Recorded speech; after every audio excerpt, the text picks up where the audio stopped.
Hi, it's Dana here, and you're at the next stop for the Alleyway Stamps birthday video blog hop. And today I'm going to be making this card here. It's a little birthday card, kind of feminine, but not, with your typical pinks. So to get started, you need a stencil, some watercolor paper. You're going to also want a couple sheets at least, maybe 2 or 3 depending on your stencil. Card base.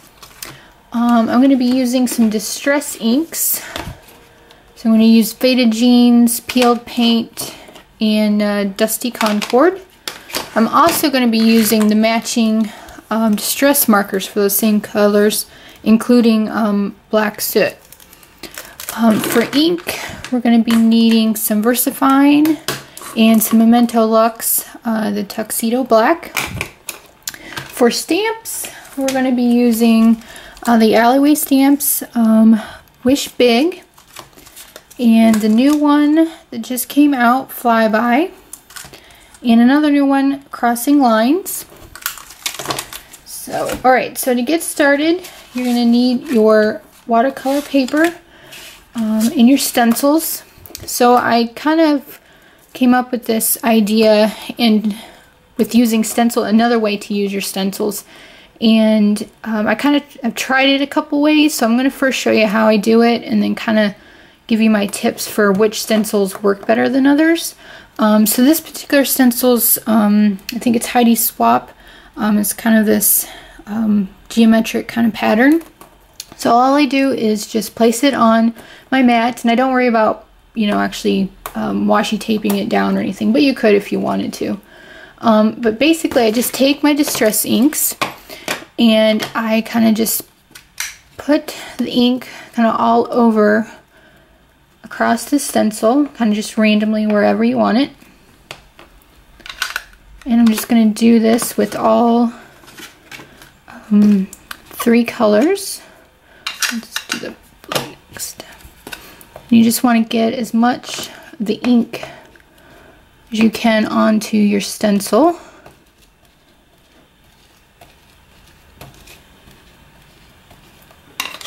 Alright, and last the purple.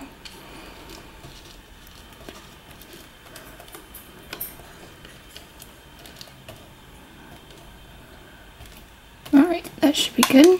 Alright, so then I'm going to use some water. I've added a little bit of pearl stuff into this particular water. And kind of make sure you have nothing in the range of your water. And you want to spray it down pretty good, so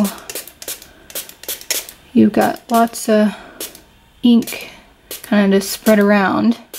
So you can kind of play with how much you add. And then I'm going to take one of my panels and I'm going to do it, let's see, the smooth side down. And I'm just going to set it on top of my stencil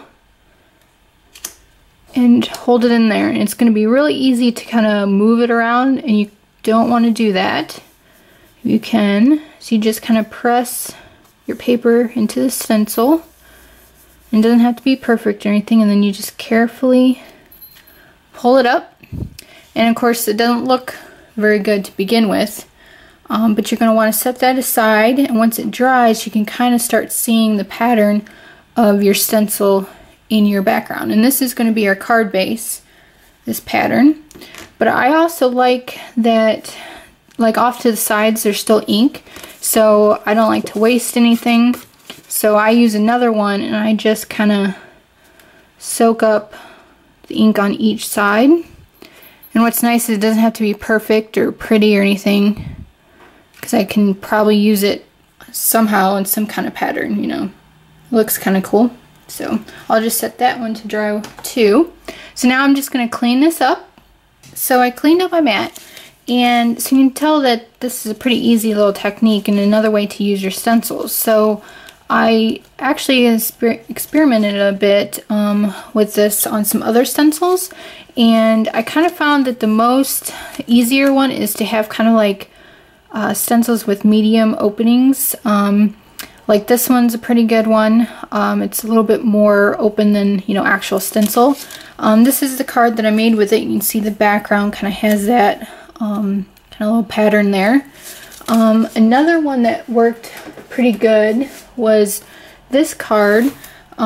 This was the stencil, and you can see there's quite a bit of stencil there. But I found that if you have too much stencil, it doesn't work. Like this one it's just way too much. And as you can see, this was the very first one, and it just, you know, really spreads. I mean, I'll probably use this for something, because it's still kind of a cool little background, but you don't really get the circles in it like you do. You know, you don't actually see the pattern like you do in these other ones. So I hope you give that a try. Alright, so while that's drying, I'm going to be next making our butterflies for the card. So to do that, I'm going to be using a butterfly from the new Flyby stamp. See this one here. And I'm just going to use some, let's see this on the smooth side, just some watercolor paper. And I'm going to ink it up.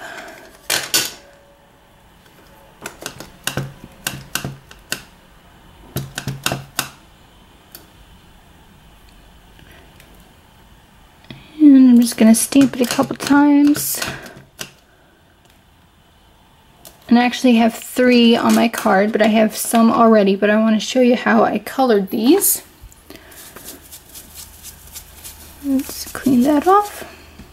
Alright, so I have my butterflies, and I'm going to be using my distress markers, my Faded Jean, peeled paint, and Dusty Concord.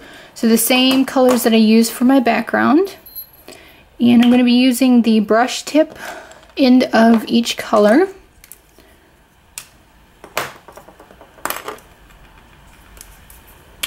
Alright, and I'm also going to need some water and a paintbrush. Alright, so all I'm going to do is kind of really quickly color in these wings, but I want to be kind of fast because the distress markers will dry and they don't really move around with water once they're dried like the distress inks do. So I'm just going to actually work on 2 wings at a time. So it'll be quick and fast, and I'm not going to even worry about, you know, coloring and make sure it's all colored in or the lines, because I will cut these out anyways. So I'm just going to do these really quick. We got the bottom one. Okay, so then I'm just going to take some water and a brush. You don't want it like super wet, but definitely wet enough that you can just kind of come in and move and kind of blend these colors around. And I really like how it comes out kind of a watery color look. Alright, so then I'm just going to do the same with this side. Again, I'm going to try to be really fast. And I don't have to worry about getting it all colored because the water will move everything I need around. Just like that.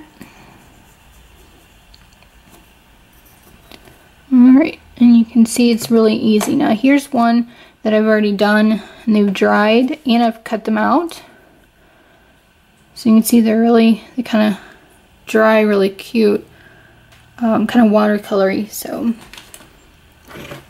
okay, so now I have my dried background and you can kind of faintly see the pattern of the stencil, and a lot kind of just depends on like how much water you use or don't use. I think I used a little bit more on this try than I did on this one, because this one has a little bit more of the pattern in it. So a lot just varies on what you do to it. This is the other one that I did where I just used the edges of the stencil. So you kind of get this really cool background, you know, so you don't waste ink and stuff, that you can, you know, use this a little bit later. So, alright, so to finish up our card, we're going to take our card base. We're going to need the this whitest image here from Crossing Lines. And I already have it on my block. And it looks like it's falling off the edge there, which actually I guess it doesn't matter because not going to use the whole line. Alright, so I'm going to use some Memento Luxe Black Pigment ink, and I'm going to ink up my stamp here. Now, this, of course, I'm using watercolor paper here, and even though I use the smoothest side, there's still going to be little, you know, really tiny little areas that are a little bit lower than the other. So when I stamp this, I'm probably not going to get a good stamped image. So when I did my card, I actually stamped them twice. And of course you have a clear stamp, so you can do that a lot easier and be able to line everything up. And then of course my kitchen table here isn't very flat, so we'll see how this works.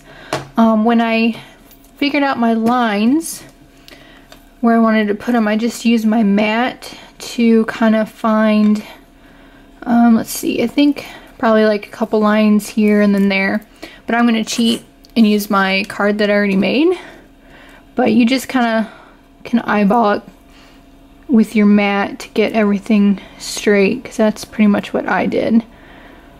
And you could find, you know, take the measurement, divide, and all that good stuff, but I don't like to do math, so I just kind of eyeball it. Alright, so I'm going to find my line. Oh, there it is. Okay. So I'm going to find my line and match it to a line on my mat. Let's see, move it up a little so you can see. Alright. So then I can just line up my stamp with the white line.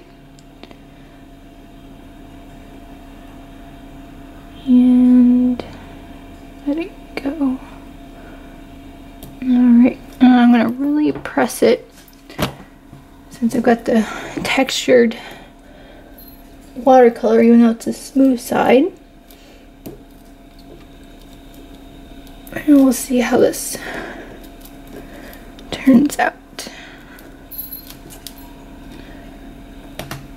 Yeah, not too bad. And unfortunately, because I think I've got a ridge that runs pretty much right there, it doesn't stamp the middle very well.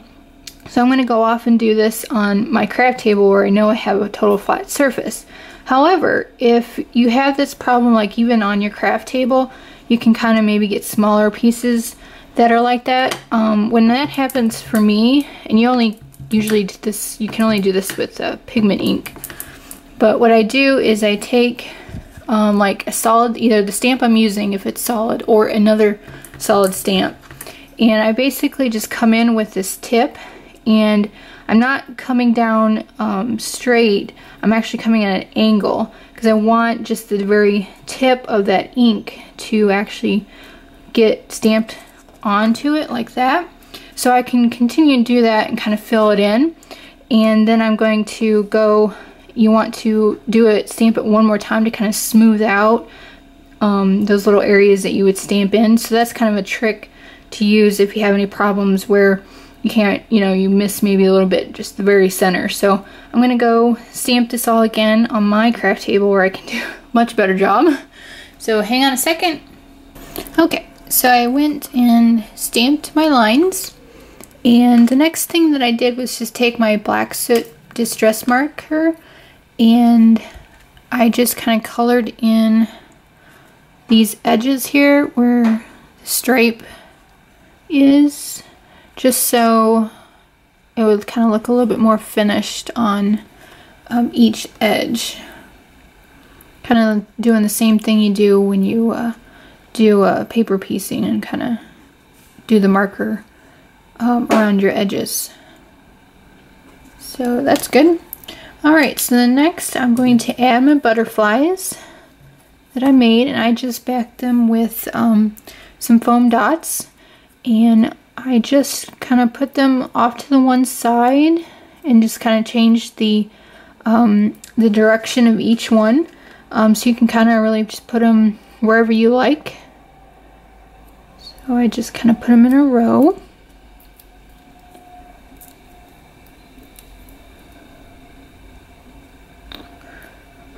Let's see, that maybe.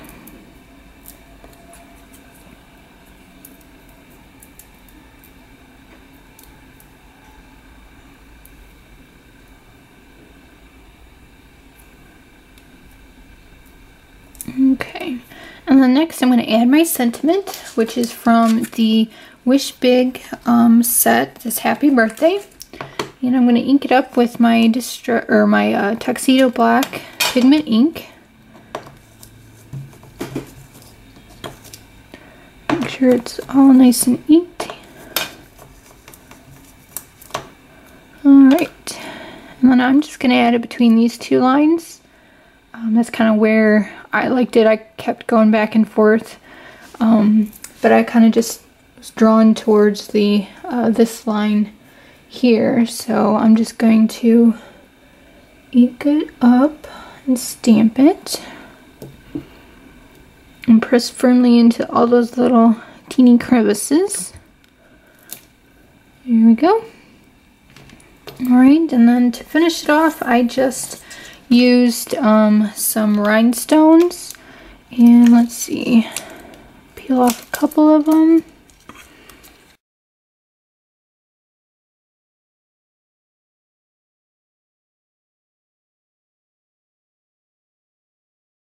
Alright, and then I just put it on either side of my sentiment. Kind of add a little bit of sparkle. So I can just press those, and then all that's left to do is just adhere this to my card base with just some double-sided tape, which is pretty easy, so I won't go to that detail and really bore you. Alright, so and then here's my card that we made, the one that I started with here, and you see you kind of get a nice little variation on your background, kind of depending on what you do to it. Like I said, I probably added a little bit too much water on this side, but I still like it.